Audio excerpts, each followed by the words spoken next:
Move to questions to the Minister for Infrastructure, Nicole Connolly. Question number 1, please. I'm clear that there needs to be investment into drainage and wastewater treatment around Belfast Lough, and in terms of the necessary funding required for these projects, I want to assure the member that I've been working very hard to deliver the most amount of funding possible within the budget available to my department. This year alone, NI Water has received over £500 million of public money, representing 23% of the opening resource and over 40% of the general capital budget allocated to my department. At opening budget, NI Water is receiving 86% of what it identified it could deliver this year. And when the additional £11 million of capital funding that I was able to secure in June monitoring is taken into consideration, this increases to almost 90% of their ask, which is a significant level of investment in our water and wastewater infrastructure. It's for the Board of NI Water to prioritise the funding that they have been allocated to ensure the delivery of water and wastewater services across the North. Our members will be familiar with my three-pronged approach which I'm progressing and delivering in terms of securing more investment for wastewater infrastructure from executive colleagues, considering the approach to developer contributions and bringing in legislation to provide for sustainable drainage systems. Additionally, my department has secured £15 million in funding from the Transformation Fund, which will implement a pilot project to help transform the way in which rainwater is managed in the Belfast area, and I'm progressing further bids to the Transformation Fund for investment in wastewater treatment. However, as I've said on many occasions, funding is not the only answer, and I have been encouraged by NI Water in terms of their delivery of faster and lower cost solutions to how it manages wastewater. I've advised NI Water to look at more options in this regard and look forward to the company using innovation to unlock wastewater capacity and protect the environment in other areas across the North. And finally, in dealing with the very serious challenges in Belfast Lough, it is vital that we continue to work collaboratively right across government. My department is working closely with the environmental regulator and officials in DERA, DFC and other stakeholders as we seek to deliver solutions, and I remain committed to working together and will continue to make the case for additional funding to expedite delivery for these projects in Belfast. Ms. Egan. Thank you, Minister. It's very concerning that, as I understand it, NI Water is facing a £2 billion funding gap. Do you think this could realistically be addressed with your three-pronged approach, and can you give us more details on the other options you're exploring? Sure. Well, as the member may be aware, that £2 billion shortfall is over a number of years, and I think when you look at the overall executive budget, we would be very unrealistic to say that that could be met in terms of what we're dealing with. However, I am an optimist, and I think that it's important that we look at what is available to us out there and how we can do that. That's why I've talked about, some of the innovation that NI Water have already shown and how we look at it. I mean, the Living with Water programme for Belfast, the reason that we've seen the delays with it is because we saw a 60% increase in the original costs. So we have to manage that and work through that and see how we can continue to move forward to deliver in relation to all of these issues. So, look, I'm under no illusions, and I've said this on many occasions. This is extremely challenging, there is no doubt about that, but that's why I'm looking at all the options available to me, whether it's through securing additional funding, with work through the executive, through the developer contributions options, and also looking at the sustainable options for wastewater treatment and drainage solutions. So I do think that we can make a real difference, and as well as that, working collaboratively with NI Water, I think that there are solutions out there, and I'm working with them to try and achieve that. Finnegan. I want to thank the Minister for her answer so far. Will the Minister plan for natural sustainable urban drainage, such as the Urban Drainage Transformation Project, help reduce spills into Belfast Lough, therefore improving water quality? Yeah, well, as I've alluded to there, the aim of the pilot project is to make a robust case to transform the way in which rainwater is managed in our towns and cities by managing rainwater naturally on the surface and to slow down the flow into our rivers and our pipe drainage systems. Slowing that flow down will help to reduce flood risks and improve water quality by reducing spills from combined sewers. And I recently had the privilege to go out and have a look at how that's working in the Eglinton area in Derry, and there's a pilot project in place there, and we've seen in real life just how that is slowing down that flow, and hopefully we'll see positive impacts coming from that. The initial focus of this pilot is in the Fort William and White House catchments of Belfast, where specific surface water and sewerage issues have been identified, and this pilot project aims to retrofit 10,000 cubic metres of rainwater storage, which will either divert or delay its entry into the combined sewerage network to increase capacity and therefore increase the system's capacity to handle storm conditions. And as I've said before, I think projects like this and looking at other solutions means that we can ensure that water that's coming through the systems to be treated is water that actually needs treated, and it's not rainwater that is actually taking up capacity and using up resource. So we're trying to be sensible about this, use the natural options available that will help to alleviate the pressure on the overall system. Alan Chambers. Speaker, with the clock ticking down on the compliance of the Kinnear treatment plant, where does the unacceptable levels of pollution entering Belfast Lough sit in the priorities of the Minister's department? Well, I think that this is a major priority, and I have been working with the Minister for Agriculture as well in relation to these very serious issues. And I think I've already outlined some of the steps that I'm taking to try and offset that. You will be aware of the recent investigation by the Office for Environmental Protection, and I welcome that, because I think it gives an opportunity to look at how we can do things differently, and my department will fully cooperate with the OEP in relation to that. However, it is the Department for Agriculture's responsibility in terms of compliance, but as I've said, I'm working collaboratively with him and with all stakeholders to see what we can do to address this at the earliest possible stage. Matthew Till. Speaker, Minister, I'm slightly at a loss here. Your colleague and the Finance Minister and yourself were not impressed by me asking about mismanagement of the capital budget, but you've just said NI Water, there isn't enough money there. You have just handed back £140 million in unspent capital to the centre in this monitoring round. I do think that is remarkable mismanagement. So, given that, when will we see a comprehensive multi-year plan for investment in NI Water? You've talked about developer levy, you've talked about seeking more money from your colleagues. When will that actually convert into a plan for us to rescue Belfast Lough and our water system more generally? So I think the member has chosen his words very carefully there, because he is fully aware of why there's been an underspent capital in my department, something that is completely beyond my control in relation to the F5. I can't spend money that I'm not allowed to spend, and that's the reality of it. However, the member will also be aware that in the Minister's statement he outlined that there's been a further allocation of almost 60 million back into my department to deal with some of the issues that he has outlined. So that money will be put to good use, and let me be very clear that we continue to work extremely hard to deal with the issues that he's outlined. It's very unfortunate and very disappointing that we're in this position. I would love to have had that money spent on the A5 construction well underway. Unfortunately, that was not to be. However, as you know, their legal proceedings have started today in relation to the appeal. So I'll continue to look at what is available to me. I've outlined very clearly what we're doing in terms of the different avenues of work that have been underway to try and tackle these issues. I've outlined exactly how much NI Water have been allocated in this financial year, what we've been able to do with that, and I'll continue to work with everybody to ensure that we can find solutions and that we continue to make good progress on this issue.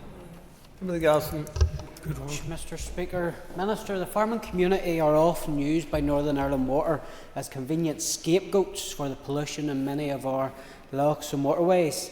Can the Minister update the House on what immediate steps she has taken to get her own house in order and stop the millions of tonnes of raw sewage being dumped into our lochs and waterways annually by Northern Ireland Water? Well, the millions of tonnes that the member refers to, I think, might be a wee bit of an exaggeration, and I know I have a breakdown of the actual content of the spills that have gone into some of the waterways. We don't want any to go in, and I just want to make that very, very clear. And I don't want anybody to be scapegoated. I think there's work for all of us to do in how we tackle this issue, and there's responsibility on everybody. And I'll play my part in relation to that, and that has been working collaboratively with NI Water and other executive departments to ensure that we find solutions that are viable, that make sense, but that are also realistic in terms of what we're dealing with. Funding is undoubtedly a huge challenge, But we have to make the best of the funding that we have, and that's what I'm committed to do. Question number 2, Trevor Clark. Question 2. Minister. As the member will be aware, and as I've mentioned here even today, my department has been operating in a very difficult financial environment for many, many years as a result of the underfunding and underinvestment by the British governments for a number of years now, which has created significant challenges in our ability to maintain the road network in a safe condition. As members will be aware, last week on the 2nd of December I was pleased to launch the new road maintenance strategy, which is now open for public consultation. The main objectives of the strategy are to make our roads better by enhancing safety and quality, by delivering a targeted programme of intelligent maintenance investment and a sustainable maintenance regime. And this means, as I've said in this House before, instead of filling 1 or 2 potholes and walking past a number of others, that there will be more patch resurfacing, and when this is done, the repairs will last longer because they'll be of a better quality. This means filling more potholes where it's needed most, and ensuring that we're not sending the same resources back to the same spot on a number of occasions. Through this new strategy, my department will ensure that road maintenance function is organised to improve day-to-day effectiveness and enhance our ability to respond to incidents and weather events. Along with this strategy, my department is investing £1.3 million in the provision of a full digital survey of the entire road network in the north, which is almost 27,000 kilometres of road. And this will provide a much greater level of understanding of road condition and allow officials to take a more data-driven approach when they're making decisions and delivering more focused maintenance interventions. The value of deeper, more accurate information to support an intelligent road maintenance strategy is widely recognised, and we are world leading in this approach. It's a landmark initiative, and I think in just 6 months we will get an unprecedented understanding of its road infrastructure to better target maintenance, reduce costs and react quickly to future opportunities and innovations. Mr. Clark. Thank you, Mr. Speaker. Can I say that all sounds very good, Minister, that we're going to have an intelligent system, which is inferring that some of the engineers currently are not intelligent. That said, in my constituency, and I can think of one example, I have asked for a number of times for meetings with officials, and they say they're working on the basis of defects and actionable defects. The actionable defects are so bad in most constituencies that where they go out and mark the defects, by the time they come round, the defect markings are part of the pothole. So the problem here is either management within road service or the management of contractors. When, Minister, is your department going to get a grasp and manage the contracts in an appropriate manner so that the roads don't get into the state that they actually are? Minister.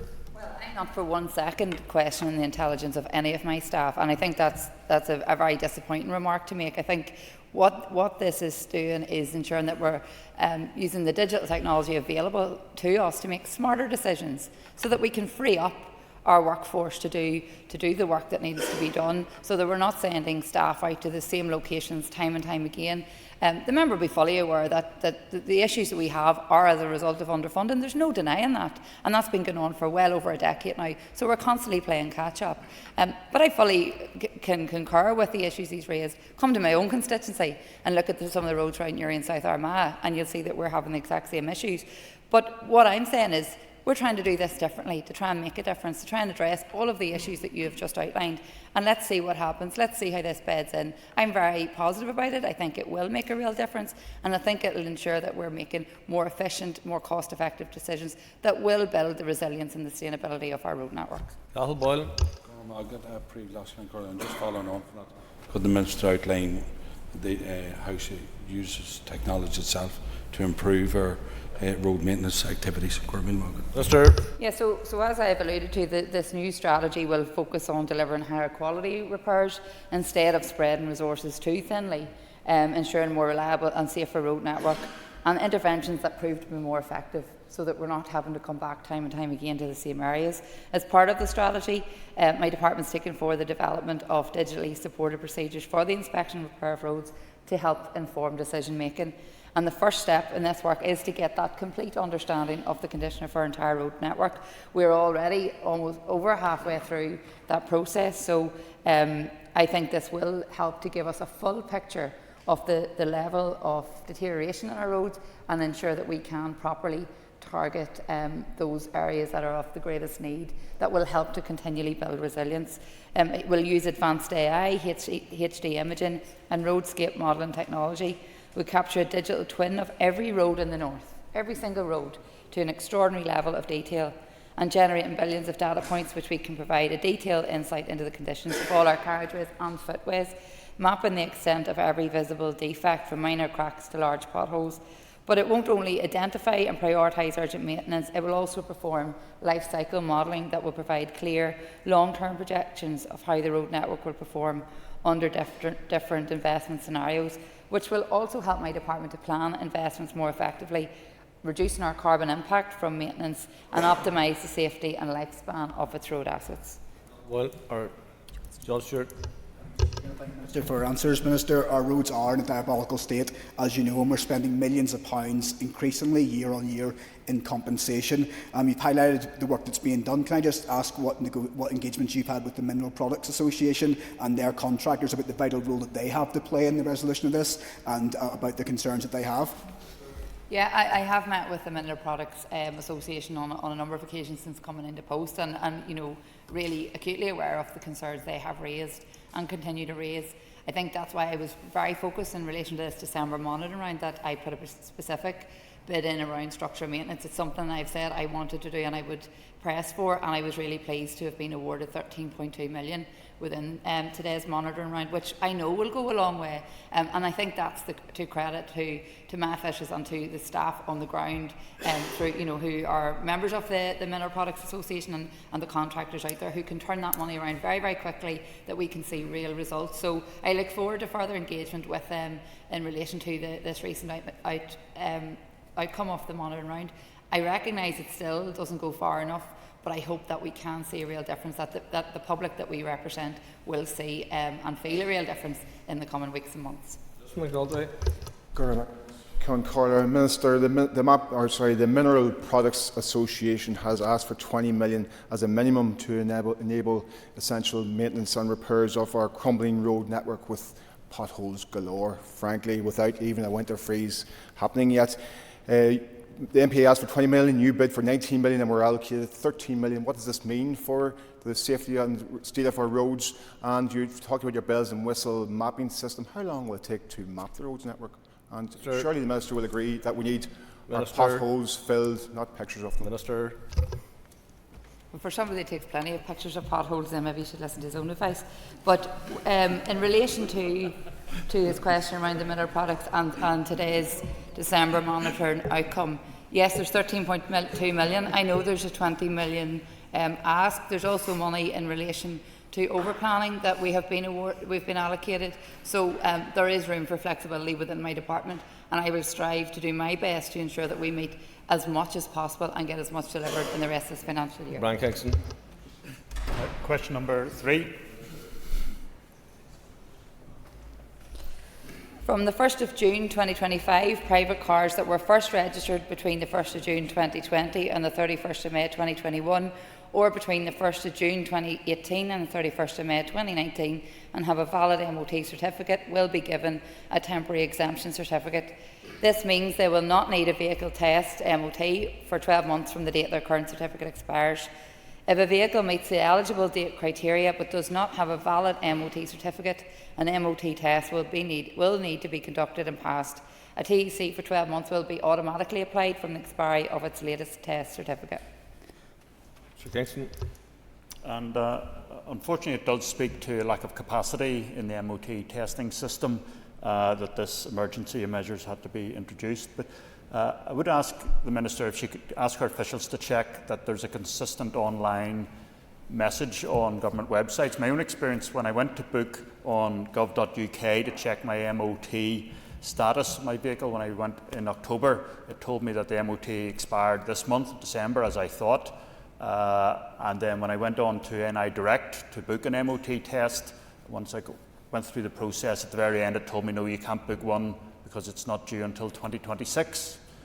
So I was getting a different message from NI Direct, and I had to check that that was correct when I looked up the information. Interesting story, Mr. Kingston, but we need a question. So it's just if you could ask officials to check that the 2 websites are giving a consistent message about the temporary exemptions.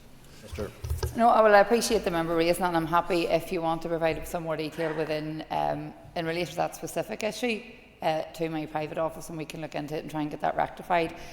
Because I've outlined just how that works, but keen to see if there are issues with it, we can make sure that that's addressed. Melissa McHugh. Concordia, I say, ignoring just the comment that was made there in relation to how easy it is to get the MOT, but I think that most people have noticed that it's become a lot easier now to get an MOT appointment than it was back in 2024. So did implementing the temporary extension certificates, did that actually impact on waiting times? Yeah, it absolutely has. In May 2024, the average MOT waiting time was approximately 100 days. And I was pleased that it's now down to 32 days for an MOT, and that has been achieved by increasing the number of tests conducted and also managing demand through the use of TECs. DVA has increased its testing capacity by recruiting additional vehicle examiners. They've also been offering appointments on Sundays and bank holidays when testing has not normally been available, and increasing the number of vehicles tested by each examiner. As I've mentioned, TECs were first introduced in June 2024, and I was able to extend their use for certain 5 and 7-year-old private cars for another year to help manage waiting times further until the new test centres at Highbank and Mollusk open. And once both of those test centres are fully operational, they will provide capacity for over 200,000 additional vehicle tests per year, and both centres are expected to open in 2026. So this will make a marked difference in the experiences that we have seen in recent years. But I just think it's important to also pay tribute to the staff who have worked extremely hard, doing overtime and putting in extra shifts, and we've also been able to recruit new staff, which I think has made a really, really positive difference. Mark Durgan. Thanks, Speaker. The Minister and members have outlined, I suppose, the benefits that have derived from the introduction of temporary exemption certificates. But what consideration has the Minister given to consultation responses on the move, therefore, to biennial MOT testing? And what other evidence might be considered? Should we have more up-to-date evidence, I suppose, on vehicle condition as a causation factor in collisions? Minister. Well, as the member will know, we have done a consultation on biennial testing. The responses are currently with my officials who are finalising a detailed paper that will come to me for consideration on the future of MOT testing here. So, and I will obviously update members in due course in relation to that when that's available. But from a road safety perspective, I think it's also important to remember and to remind people that the condition of your vehicle is your responsibility. So regardless of when your MOT is due, it is your responsibility to ensure that your vehicle is fit for purpose and it's fit for the road. So, you know, we've seen over the last number of years some of the issues we've had with the testing centres. When back in 2020 we had the issues with the lifts, which also had an impact on MOT testing. Then we had COVID, and we are gradually seeing a recovery from both of those really difficult issues. So I think that during that period, the majority of motorists were acutely aware of it's their responsibility to ensure that their vehicle is roadworthy, and that continues regardless if you've just had an MOT or you're 2 weeks out from an MOT. And I think that's a really important point, particularly from a road safety perspective. Becker. Question number 5. The Inclusion Foundation, which is also known as Including People, is about creating an infrastructure system that works for everyone, including older people, those with disabilities and those with sensory impairments. Accessible transport is not just about ramps or designated seating, it's about dignity, equality and enabling people to participate fully in society. By removing barriers, we open opportunities for employment, education and community life. Our initial focus has been on understanding the barriers that people encounter when accessing our services, and this has enabled my department to review existing functions and identify areas where programmes can be strengthened to better reflect individual needs. We're actively working to remove obstacles for older people and those who are deaf or disabled, while also addressing that active travel can feel intimidating for women and girls, and that racial and ethnic minorities face risks when using public transport. We work very closely and collaboratively with IMTAC, the Inclusive Mobility and Transport Advisory Committee, And building on this commitment to accessibility, I recently announced my intention to bring forward legislation to tackle inconsiderate pavement parking across the north. A vehicle parked fully on a pavement creates serious and often dangerous barriers for pedestrians, forcing people to step out onto the road into oncoming traffic. And this poses a safety risk, particularly for people with disabilities, older people, children and people pushing prams. This legislative action complements wider engagement efforts such as our recent Inclusive Transport and Travel Conference, which brought together almost 140 people from various areas of that sector. Key messages including involving users from the outset, future-proofing infrastructure and improving parking enforcement. And stakeholders also call for better payment systems, real-time information and a more joined-up approach to public and community transport. To ensure that there is a central and continuous focus on the diverse needs of people using our services, all of DFI's senior civil servants, along with other lead policy officials, have completed a disability equality training programme, which is delivered in partnership with Inclusion London and in collaboration with IMTAC. Thank you. Mr Baker. Thank you, Minister, for your answer. And I thank the Minister for putting inclusion and equality at the heart of what she does. Will the Minister consider extending the half-fare pass for disabled people to full fare? Yeah, I'm glad the member has raised this question, as it is an issue that I have been quite vocal on for many, many years, and I fully acknowledge the significant societal and economic benefits that free public transport can deliver for people with disabilities. As well as that, increasing the use of public transport is a vital step towards reducing congestion, improving air quality and achieving our climate objectives, which will bring benefits to all of our society. As part of my ongoing review of budget allocations, I'm carefully considering the funding available for the concessionary fare scheme, including the option of extending free travel to disabled people who currently only receive the half-fare discount. In anticipation of when resources permit, my officials have been working closely with TransLink to resolve any operational challenges, particularly those associated with the major upgrade of TransLink's ticketing system. So I'm firmly committed to enhancing social inclusion by improving access to our public transport network through the extension to free public transport for people with disabilities. And I have been meeting with a number of representatives and organisations from across that sector to hear their views and hear just why it is so important, and I really appreciate and I'm grateful for their input to date. John McKenna. Thank you, Minister. Economic growth and roads transport are part of your 7 foundations for the future, very much needed in West Tyrone. Should there be a negative outcome to the court case ongoing for the A5, what's plan B? Well, I'm sure the member will appreciate that at this point in time I think it would be remiss for me to go into any level of detail, but what I will say is, as this work has been going on in relation to the appeal, my officials have also been looking at a contingency plan as to what other options there are for us to be able to take this forward. So when the time comes and when I'm able to do so, I will continue to keep all members updated. Pam Cameron. Number 6. Road safety remains a major priority for me. Over 50 families this year have already received the devastating news that their loved one has been killed in a road traffic collision, and many more have learned of life-changing serious injuries. My department continues to collaborate with blue light organisations and other departments through the Road Safety Strategic Forum to steer the Road Safety Strategy Action Plan. The plan will address the latest and emerging needs in road safety, with interventions that are based on sound research and success in other jurisdictions. The Forum is currently finalising a new action plan of high-level interventions, and whilst not all of these interventions will specifically target rural or high-risk roads, any intervention to improve road safety has the potential to have a positive impact on any type of road and road safety in general.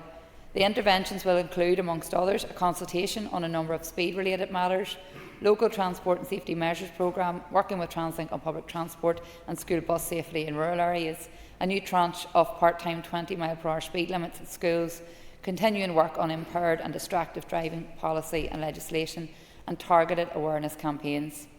It is important to remember that the majority of collisions are caused by human error, so road user behaviour must also be addressed, and this is a specific focus that members will potentially have seen through some of the more recent road safety advertising campaigns and awareness raising work that we have been doing. Cameron. Thank you, Mr Speaker, and I hope the Speaker wouldn't mind indulging me for a second just to congratulate my good colleague beside me, Willie Irwin, on reaching his final day of service within this Assembly chamber. I think we all wish him well for the future. I thank the Minister also for the answer to your question, and she will be clearly very aware of very recent and very tragic loss of life on the Lurgan Road in Glenavy, and our hearts go out to those families who have to suffer such terrible loss. But given the long-term ambition of the Northern Ireland Road Safety Strategy to 2030, can the Minister outline how the new technology that she's already spoken about today, maintenance strategy reforms and budget allocations, of which we've heard 13.2 million announced today, but how will that be aligned with the strategy's targets to ensure meaningful reductions in deaths and serious injuries on our roads? Briefly, Minister, please. Yeah, and can I also offer my best wishes to my constituency colleague, William Irwin. We've always had a very good relationship, and I really appreciate his work over many years, and wish him all the best in his retirement. Well deserved, I think, at this stage, William, so the best of luck with that. Look, in relation to the member's question, I think there are a number of things that we're doing, and as I've talked about before, I'm continually looking at ways we can narrow those gaps. Road user behaviour, driver behaviour, I think, is one of the key areas, which is why I wanted to increase road safety advertising. This year I was able to approve an allocation of 1.9, almost £2 million to road safety promotion for this financial year, which is an increase of over 1.5 million. In addition to that, the Road Safety Partnership has also allocated £500,000 in sponsorship, which brings that total budget to almost 2.5 million. So I think that in itself shows the commitment and the dedication I have to ensuring that we do more and do as much as we can. And we have announced recently the drug driving campaign, which you may be aware of, as well as a number of other areas. I've been working across departments, including with your own departmental, your own party colleague, the Education Minister, on school bus safety. In relation to the road maintenance aspect of it, I think that anything that will improve our road surface and our road network will improve safety, and that's something that I am very conscious of and something I want to achieve. So, I think there's a number of things we can do here, and I'm always looking for more ideas about how we can improve driver behaviour and make our roads safer for everyone. Moving to topical questions, Justin McNulty. And can I wish my constituency colleague and her family happy Christmas, and they run into the magical season of festivities. Minister, it's extraordinary that you're crying foul around funding when your executive has handed back £250 million unspent. Can the Minister outline how she plans to overcome the funding challenges being faced by her department in relation to developing water and wastewater infrastructure? Minister. Okay, well, thank my colleague for his warm wishes, and likewise I wish him the same, and I hope he gets a good break over Christmas and gets time to enjoy it with his family. I think we're all looking forward to this stage, and hopefully we will get to enjoy it, as with many others. I mean, I think I have probably answered this question in some of the other questions I've had today in relation to wastewater infrastructure. There's no doubt that this is a significant challenge. It's not something that has just arisen since I came into post, or indeed since my predecessor John O'Dowd was in post. It's something that has been characteristic of this department for many years. However, I think when we look at what we have been able to achieve, albeit on a constrained budget in the last year, NI Water had indicated that the target would be, I think it's just over 4,000 houses for this PC 21 period. We're now over 5,000 houses that have already been able to be built due to the work that has happened across departments around the executive table with other partners out across the sector, and using innovation to unlock wastewater capacity. So I hope that shows my commitment to finding the solutions. It may not always be funding. Funding is the key issue, but when we look at the British government's budget, or lack of a decent budget that we saw last week, I don't think that money's going to drop out of the sky anytime soon, but that's not going to deter me from doing the work that I need to do to ensure that we keep this place moving forward and that we can deliver for the people that we all represent. Mr McNulty. Thank the Minister for her answer. Thus far, Minister, the current funding model for NI Water is not fit for purpose. You know this, your department knows this, and industry knows this, and industry has told you this. What is the plan to ensure funding is in place to allow NI Water to connect new houses, schools, hospitals and commercial and hospitality and retail and industrial developments. Mr. So again, I think I have outlined what the plan is many occasions here around the three-pronged approach, and the approaches that we're taking in different areas of work that have and continue to make a difference. However, in terms of the funding model, I am of the view that the funding model does work. It's the right one for NI Water. It's one that ensures that the government still has a level of control in relation to that protects it for the people that we represent. Because I've said very clearly, and I'll say it once again, I am not intending to introduce water charges, because for me that seems to be the only other option that people are bringing forward. The member's shaking his head, so if he has another solution to that, then mutualisation is water charges through the back door. So well, the member shaking his head, he clearly needs to do a wee bit of research around that. Mutualisation is water charges through the back door, and that's something that I am not prepared to do. He may be. William Irwin. Thank you, Mr. Speaker. Can I thank, before I ask the question, members, party colleagues and members from right across this House that have wished me well in my retirement. Can I say it's been an absolute privilege for me to represent Urian MA over from 2007. Especially, I think most people will accept and realise that I represented people irrespective of their class or creed. I represented everyone. Yeah. The Minister will be aware in recent weeks the number of accidents on the main Uri to Armagh Road in close proximity to Market Hill. There's 5 main junctions on that short stretch of road. And indeed, recently, just last week, one pedestrian lady lost her life. Would the Minister look at the possibility of reducing the speed limit on this section of road to cover the 5 main junctions?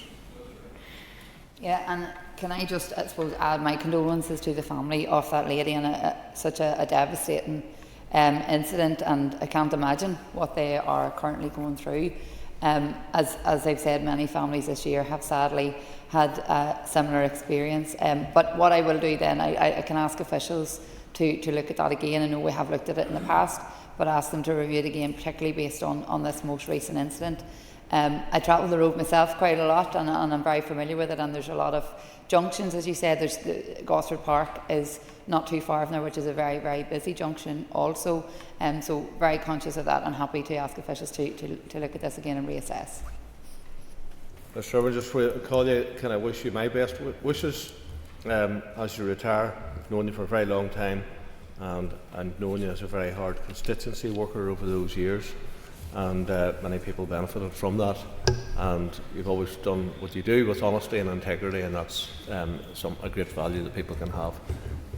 Please ask your supplementary. Can I thank the Speaker very much. In the past we've worked closely together, and I hold him in high esteem. Can I thank the Minister for the possibility of looking into this? The family, I was at the funeral on Sunday, the family are devastated. The loss, the lady was going to get her hair done and was killed on that main road. The traffic travels quite fast. It's a very, very busy road, and it's important that we all realise the seriousness of this. Yes, no, absolutely, and I think the seriousness of this incident and just how dangerous that can be can't be understated. So just to reiterate my commitment to ask officials to relook at that, and happy if the member would like me to come back to him personally through the department or to his predecessor, we can arrange for that. Sir Dixon. Mr. Speaker, and before I ask for a question, Minister, I would like to pass on the Alliance Party's best wishes to Mr. Irwin on his retirement.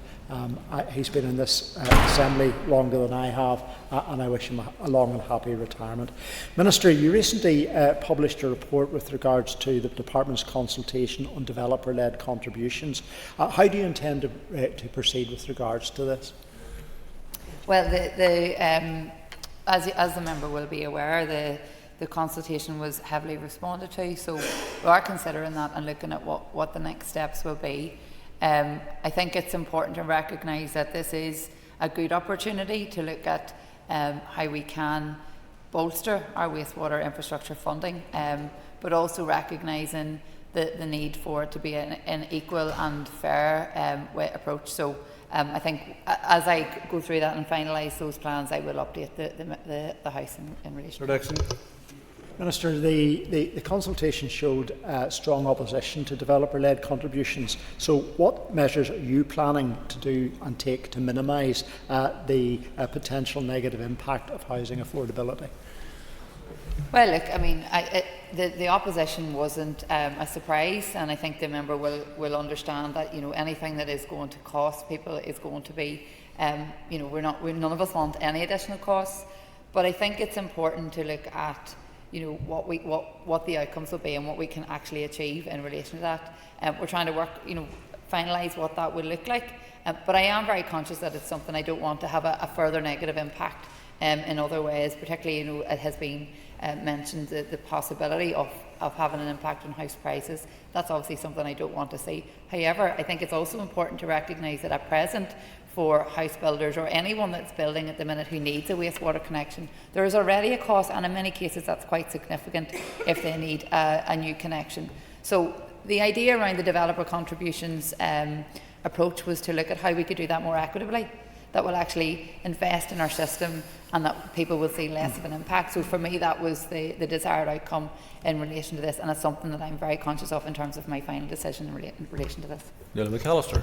Thank the Minister for her questions. My question is not a surprise. It was my oral question that we didn't get round to. And Minister, it's to ask when the safe pedestrian crossing for school children and other road and active travel users from Ashgrove to Ashgrove Primary School from the Prince Charles Way roundabout will be completed, given that it has been approved and that it is a safety issue for your department and for all of the local community. No, I am aware of this particular site, and as the member has said, a full site survey and assessment has been completed, and the site has been scored, which has indicated that it is considered to be a high priority within the council area.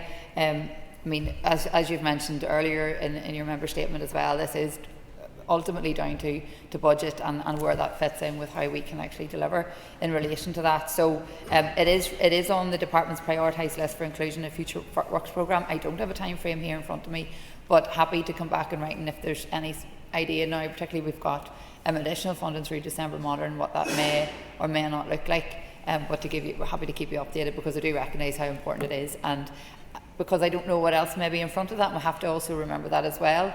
That I would hate to see it being, you know, if we would have someone else complaining that maybe their site, which was higher priority, is then overridden. Then I think that's important to remember too. But look, given that it has been identified as a high priority site, and we can get more detail from officials if that would be helpful. I thank the member for that answer, and yes, more details, if it could be in the next financial budget year, would be helpful. But also I might invite the Minister along with the local school, Ashgrove Primary Schools Council, to the site, and you can see just how busy it is. A 4-lane almost looks like a dual carriageway with speeds at 50 miles per hour, to actually see what it's like for children to cross the area. I understand budgets, but it is a serious safety concern. Minister. Yeah, no, happy to accept the invite, because I do recognise, and I mean, as a parent myself, I think road safety is something that I'm so keen to ensure that we do our best to maximise at all costs, and also to ensure that we can encourage our children to walk or cycle or whatever it may be to get, you know, places that are close to them, whether it be school or their local youth club or wherever it may be. So these are things that I'm very, very conscious of, and I think that when the department are carrying out these assessments, they're all factored in. So look, yes, if you want to write in just in relation to that, I'm happy to accept that invite. Anna Egan. Thank you. Minister, can I ask, have you had any engagement with the Chancellor of the Exchequer in relation to the pay per mile tax on electric vehicles that was recently announced in the budget? Not at this stage have I had any engagement with the Chancellor of the Exchequer. As I'm sure the member will appreciate, that would largely be the Finance Minister who would be in those direct negotiations. However, as we await further information in relation to this, I would imagine that there would be further engagement with the British Government and the relevant ministers there as to what that will mean for people here and what that will mean in the time ahead. Regan. Thank you, Minister. Can I ask if you would have concerns then on how this tax might impact Northern Ireland's ability to reach our climate change targets? Minister. Yeah, well, absolutely. And I think at first look at this, I think at a time when we are trying to encourage more people to transition to the use of electric vehicles, I think it would understandably raise concerns, particularly if there's going to be increased costs. So I think at this point in time I'm keen to get more information in terms of what the British Government are actually proposing, what that will look like and what that will mean for people here, and at that point I'll be able to make I suppose a better rationalisation of what we can expect. Okay, members, that ends questions to the Minister for Infrastructure. Point of order. I would just like to wish my constituency colleague Willie Irwin well on his last day in this chamber after more than 2 decades of dedicated service to the people of Newry and Armagh. A fearsome advocate for farmers and their families. Willie, you'll be sorely missed. I shook hands with Willie outside the Great Hall in front of the